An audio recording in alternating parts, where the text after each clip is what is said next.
नमस्कार, जोहार। छत्तीसगढ़ न्यूज में आपका बहुत बहुत स्वागत है। इससे पहले आप न्यूज को कहां से देख रहे हैं, कमेंट में जरूर बताएं। साथ ही चैनल को सब्सक्राइब करना बिल्कुल ना भूलें। छत्तीसगढ़ में खेती से संबंधित कई मुद्दों पर चर्चा। छत्तीसगढ़ के सीएम विष्णुदेव साय 2 दिवसीय दिल्ली दौरे पर हैं। उन्होंने कृषि भवन में केंद्रीय कृषि मंत्री शिवराज सिंह चौहान से मुलाकात की और बैठक में छत्तीसगढ़ में कृषि क्षेत्र से संबंधित विभिन्न मुद्दों पर चर्चा की है।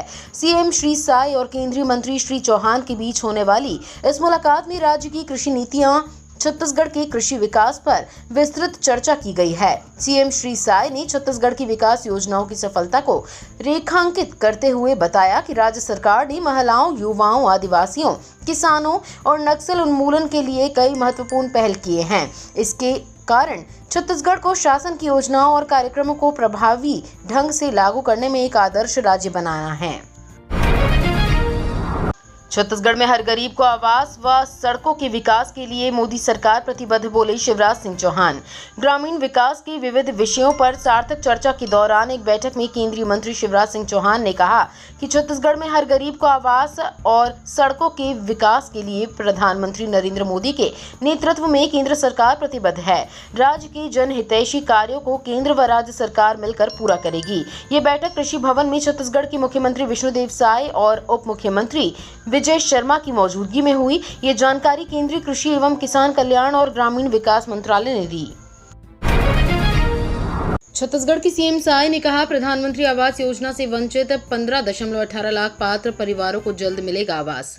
छत्तीसगढ़ के मुख्यमंत्री विष्णुदेव साय ने नई दिल्ली के कृषि भवन में कृषि व ग्रामीण विकास मंत्री शिवराज सिंह चौहान से मुलाकात की। इस दौरान छत्तीसगढ़ की कृषि और ग्रामीण विकास के विभिन्न मुद्दों पर विस्तार से चर्चा की गई, जिसमें नक्सल प्रभावित क्षेत्रों में प्रधानमंत्री आवास योजना, मनरेगा और प्रधानमंत्री ग्राम सड़क योजना जैसी योजनाओं के क्रियान्वयन पर विशेष जोर दिया गया। मुख्यमंत्री ने छत्तीसगढ़ में प्रधानमंत्री आवास योजना से वंचित 15.18 लाख पात्र परिवारों के आवास का मुद्दा भी रखा, जिस पर केंद्रीय मंत्री ने जल्द स्वीकृति देने का आश्वासन दिया है।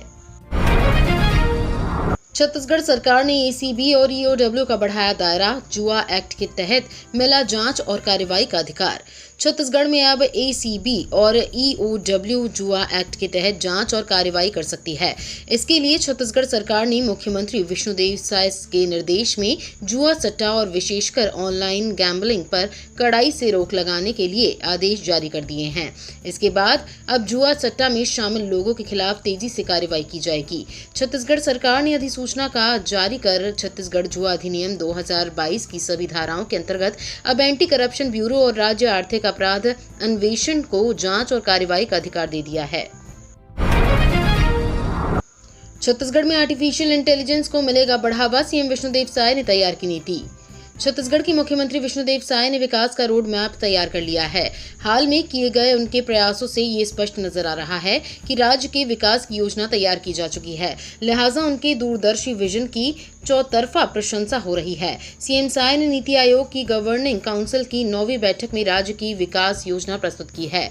सीएम विष्णुदेव साय ने केंद्र सरकार के समक्ष शिक्षा, मानव संसाधन विकास, स्वास्थ्य और तकनीकी उन्नति पर जोर दिया है। उन्होंने छत्तीसगढ़ के विकास के लिए प्रस्तावित योजनाओं को साझा किया, जो विकसित भारत 2047 के लक्ष्य को साकार करने में राज्य की भूमिका को स्पष्ट करती है।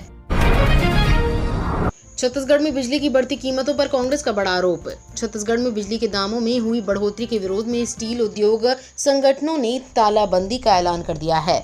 प्रदेश के 150 से अधिक स्टील उद्योगों में उत्पादन बंद रहेगा। इस मुद्दे को लेकर भी अब प्रदेश में राजनीति तेज हो गई है। कांग्रेस ने राज्य सरकार पर बिजली के दामों में बढ़ोतरी कर छोटे उद्योगों को अडानी के सामने मजबूर करने की साजिश की है, जिसके जरिए वो अडानी को अपना उद्योग बेच दें। इस मुद्दे पर बीजेपी ने पलटवार किया है। भाजपा ने कहा कि जब कांग्रेस सत्ता में थी तो वो अडानी का नाम जपती थी। राहुल का फोन आने के बाद अडानी को भूपेश सरकार ने ही कोयला खदान देने की परमिशन दी। छत्तीसगढ़ के 6 लाख से ज्यादा राशन कार्ड धारियों पर खतरा।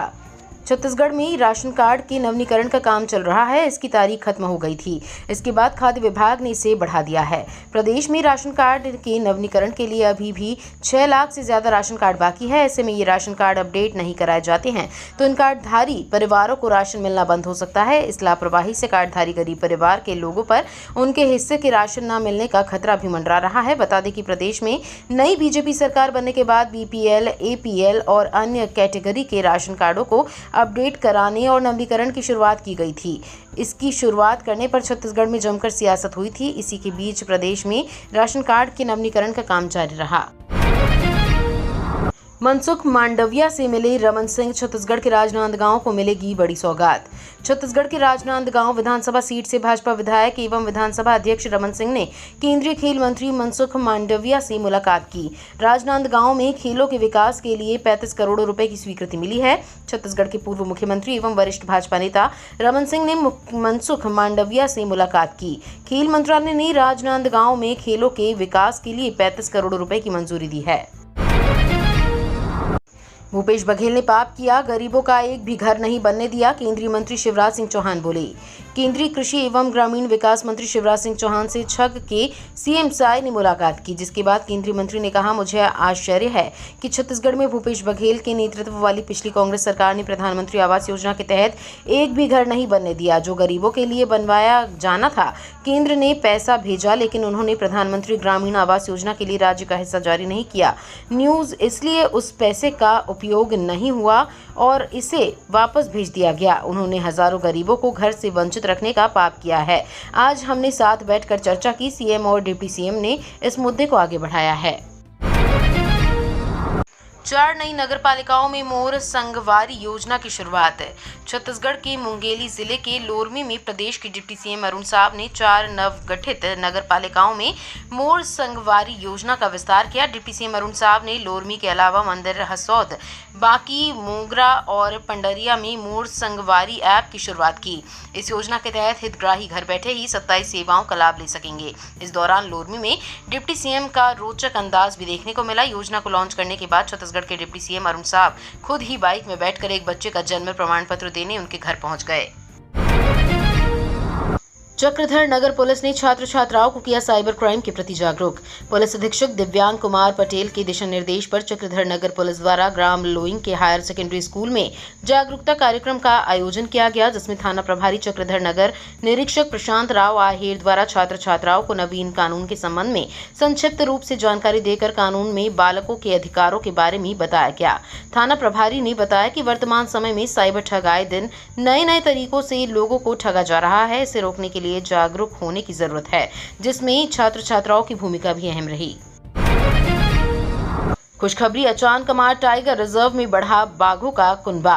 अप्रैल 2024 में हुए 4th फेज टाइगर सर्वे में अचान कमार टाइगर रिजर्व में बाघों की संख्या बढ़कर अब 10 हो गई है। इनमें 3 मेल सहित 7 फीमेल टाइगर शामिल हैं। बता दें कि ATR में टाइगर सेंसस 2022 में बाघों की संख्या केवल 5 आंकी गई थी। यही नहीं, ग्रीष्मकालीन सर्वे के दौरान ATR में विलुप्त प्रजाति का मेलानिस्टिक लेपर्ड का होने का भी पुष्टि हुई है। निसंदेह ये पूरे छत्तीसगढ़ के लिए अत्यंत हर्ष का विषय है कि ATR प्रबंधन की लगातार मेहनत रंग लाई। ये ATR प्रबंधन की ओर से निरंतर बाघों की संख्या वृद्धि की दिशा में किए गए कार्यों और योजनाओं का परिणाम है, जिसके कारण आज बाघों की संख्या में बढ़ोतरी हुई है। छत्तीसगढ़ का पहला नो डंपिंग यार्ड वाला शहर बना अंबिकापुर। उत्तर छत्तीसगढ़ का अंबिकापुर शहर छत्तीसगढ़ का पहला नो डंपिंग यार्ड वाला शहर बन गया है। यहाँ पूर्व में संचालित 50 साल पुराने डंपिंग यार्ड को पार्क के रूप में तब्दील कर दिया गया है। अब यहाँ गंदगी नहीं बल्कि फूलों की खुशबू बिखरती है। 15 एकड़ क्षेत्र में फैले इस डंपिंग यार्ड की सूरत ही बदल गई है। नई पीढ़ी को ये पता भी नहीं चलेगा कि कभी ये डंपिंग यार्ड था। घरों से निकलने वाले कचरे के निपटाने के लिए भिट्टी कला में संयंत्र की स्थापना की गई है। यहाँ कचरे से कंपोस्ट खाद का निर्माण किया जा रहा है। इन किसानों को नहीं मिलेगा 18वीं किस्त का लाभ। भारत सरकार द्वारा पीएम किसान योजना के अंतर्गत अपात्र किसानों को 18वीं किस्त का पैसा ट्रांसफर नहीं किया जाएगा। सरकार ने इस योजना में केवल पात्रताधारी किसानों को ही अगली किस्त का भुगतान करने का निर्णय लिया है।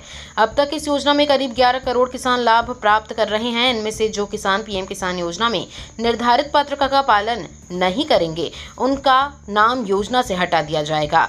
वर्तमान में इस योजना की 17वीं किस्त 18 जून को किसानों को प्राप्त हो चुकी है, इसलिए अब अगली किस्त का पैसा लाभार्थी किसानों को नवंबर 2024 तक प्राप्त होगा। भारत में बंद होने वाला है व्हाट्सएप, सरकार ने दिया जवाब। संसद में कांग्रेस सांसद विवेक तनखा ने पूछा कि क्या भारत में व्हाट्सएप बंद होने वाला है। आईटी मंत्री अश्विनी वैष्णव ने लिखित में बताया कि आईटी मंत्रालय की तरफ से पहले ही बताया गया है कि व्हाट्सएप ने सरकार को अपनी ऐसी किसी योजना के बारे में सूचित नहीं किया है। व्हाट्सएप ने दिल्ली हाई कोर्ट में कहा था कि आईटी नियम उसकी प्राइवेसी का उल्लंघन करते हैं। इन्हें मानने के लिए बाध्य करने पर वो भारत से कारोबार समेट लेगा। ये तो थी आज की बड़ी खबरें। अगर आपको न्यूज़ पसंद आई हो तो वीडियो को लाइक और शेयर करना बिल्कुल ना भूलें। धन्यवाद।